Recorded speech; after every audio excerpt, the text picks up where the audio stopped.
you must get a teacher who is passionate. Most important, a teacher who is passionate, because the teacher's role in music and the parents, you know, will rub off to the kid. Okay. So if the teacher like don't care, the student also don't care. So let's don't care together.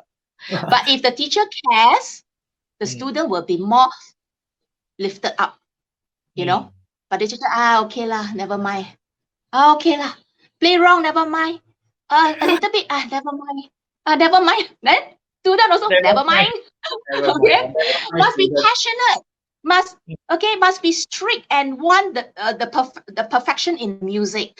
Because I believe in one thing: if you excel in your music, you will enjoy more.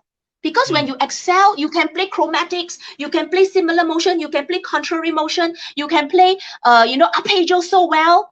All right, you excel, your technique is so good. Guess what? You will be able to play more pieces. And when you're able to play more pieces, the pieces you want to play, you will enjoy. And once you enjoy, guess what? You will practice more. So when you practice more, guess what? You excel even more. You become more excellent. And guess what? When you excel even more, you'll be attempting more difficult pieces.